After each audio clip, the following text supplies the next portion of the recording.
Hello दोस्तों।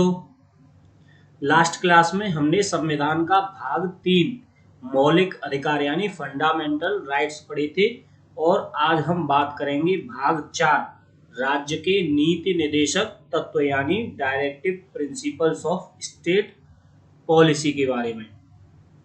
तो भारत के संविधान के भाग 4 में राज्य के नीति निर्देशक तत्व शामिल हैं और ये अनुच्छेद 36 से 51 तक दिए गए हैं।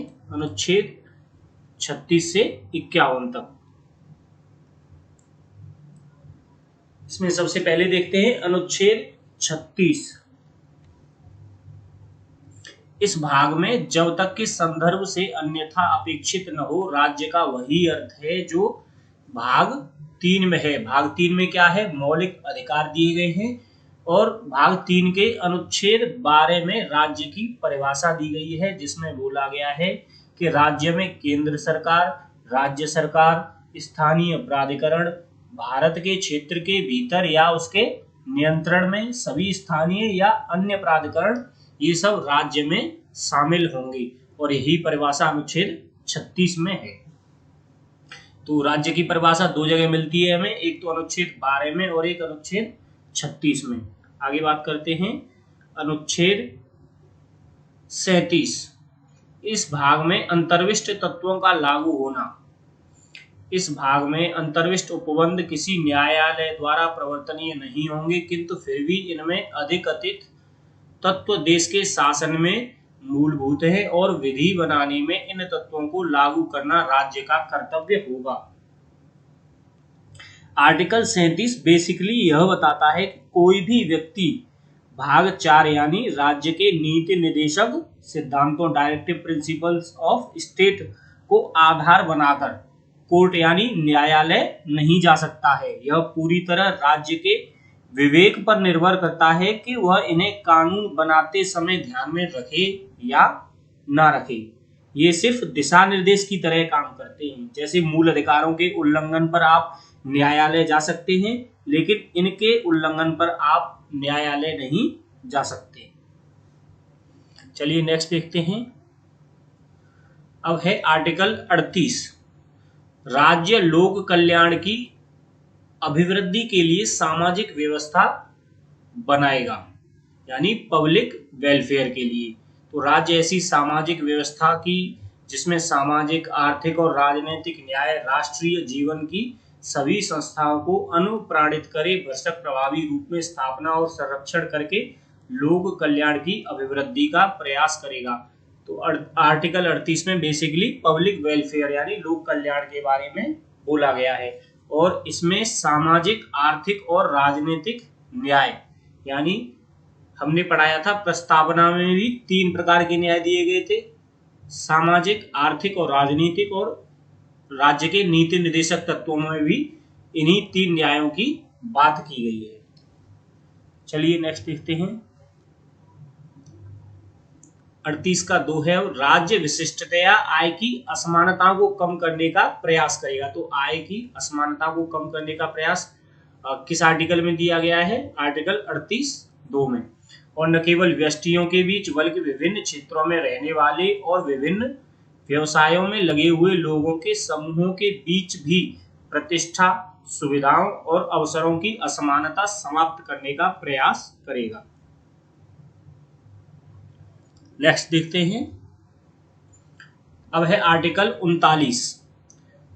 राज्य द्वारा अनुसरणीय कुछ नीति तत्व। राज्य अपनी नीति का विशिष्टतया इस प्रकार संचालन करेगा कि सुनिश्चित रूप से पुरुष और स्त्री सभी नागरिकों को समान रूप से जीविका के पर्याप्त साधन प्राप्त करने का अधिकार हो।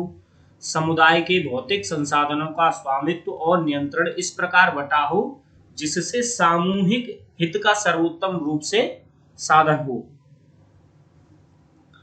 आर्थिक व्यवस्था इस प्रकार चले जिससे धन और उत्पादन साधनों का सर्वसाधारण के लिए अहितकारी संकेंद्रण न हो। पुरुष और स्त्रियों दोनों का समान कार्य के लिए समान वेतन हो। ये आप याद रखेंगे। ये किसमें दिया गया है? आर्टिकल 39 में। पुरुष और स्त्रियों दोनों का समान कार्य के लिए समान वेतन की बात आर्टिकल 39 में की गई है। फिर है पुरुष और स्त्री कर्मकारों के स्वास्थ्य और शक्ति का तथा बालकों की सुकुमार अवस्था का दुरुपयोग न हो और आर्थिक आवश्यकता से विवश होकर नागरिकों को ऐसे रोजगारों में न जाना पड़े जो उनकी आय या शक्ति के अनुकूल न हो। फिर है 39A, समान न्याय और निशुल्क विधिक सहायता यानी equal justice and free legal aid की जो बात की गई है वो 39A में की गई है। फिर आर्टिकल 40 में ग्राम पंचायतों का संगठन यानी ऑर्गेनाइजेशन ऑफ विलेज पंचायत की जो बात की गई है वो की गई है आर्टिकल 40 में। आर्टिकल 41 में क्या है, कुछ दशाओं में काम, वर्क, शिक्षा एजुकेशन और लोक सहायता पब्लिक असिस्टेंस पाने का जो अधिकार है वो आर्टिकल 41 में दिया हुआ है। फिर है आर्टिकल 42, काम की न्यायसंगत और मानवोचित दशाओं का तथा प्रसूति सहायता का उपबंध यानी provision for just and human conditions of work and for maternity relief की बात आर्टिकल 42 में की गई है। फिर आर्टिकल 43 है कर्मकारों के लिए निर्वाह मजदूरी यानी living wages etc for workers. Article 43A, उद्योगों के प्रबंध में कर्मकारों का भाग लेना। राज्य किसी उद्योग में लगे हुए उपक्रमों, स्थापनों या अन्य संगठनों के प्रबंध में कर्मकारों का भाग लेना सुनिश्चित करने के लिए उपयुक्त विधान द्वारा या किसी अन्य रीति से कदम उठाएगा। यानी जो पार्टिसिपेशन ऑफ वर्कर्स है इंडस्ट्रीज में, उसके लिए जो भी सरकार कदम उठाएगी ये आर्टिकल 43A में बात की गई है। फिर है आर्टिकल 44, नागरिकों के लिए एक समान सिविल संहिता uniform civil code for the citizens UCC.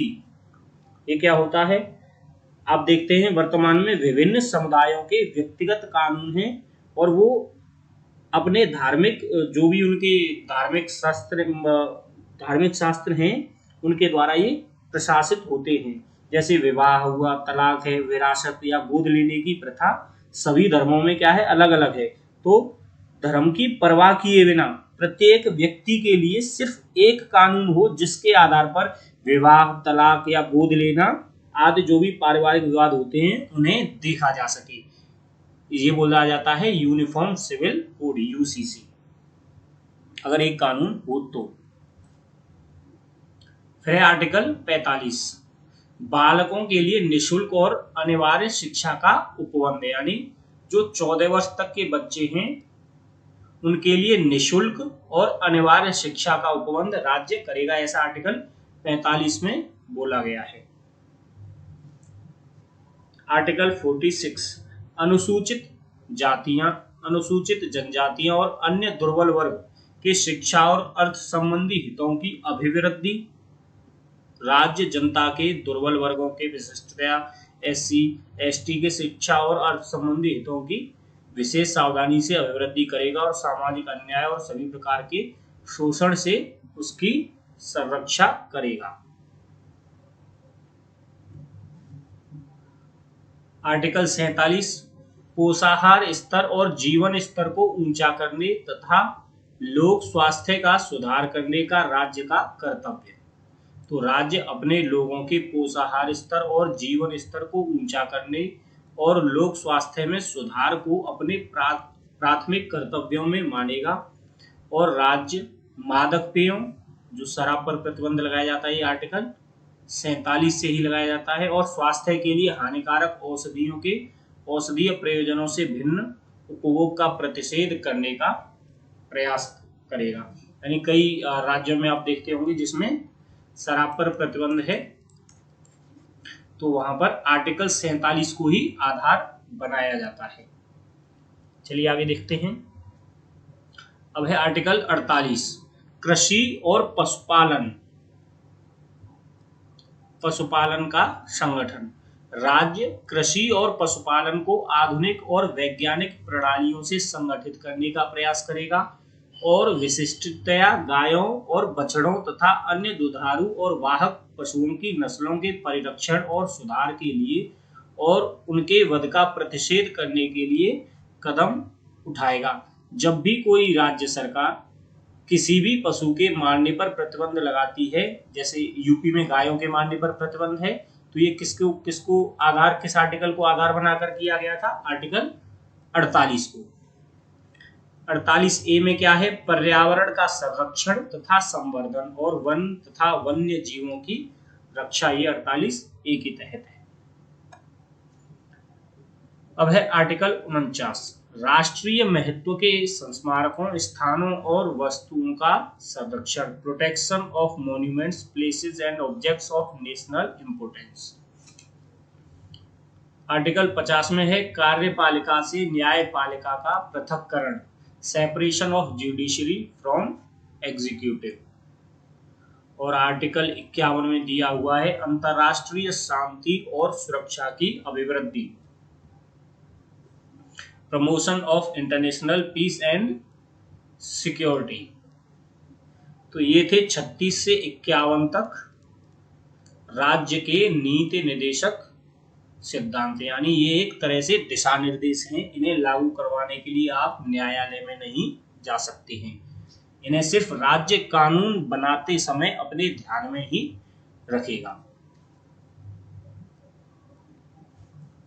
अब एक दो प्रश्न हैं, उन्हें देख लेते हैं। संविधान के किस संशोधन ने मौलिक अधिकारों की अपेक्षा राज्य नीति के निर्देशक सिद्धांतों को अधिक महत्वपूर्ण बना दिया? तो 42वां संविधान संशोधन कब हुआ था? 1976 में। नेक्स्ट है, भारत के संविधान में शामिल राज्य नीति के निर्देशक सिद्धांतों की अवधारणा किसके संविधान से ली गई थी? तो आयरलैंड के संविधान से राज्य नीति के निर्देशक सिद्धांतों की अवधारणा ली गई है। अब इससे जो भी संबंधित प्रश्न हैं उन्हें आगे की क्लास में कंटिन्यू करेंगे। ये क्लास यहीं तक थी। आई होप आपको ये क्लास पसंद आई होगी। Thank you.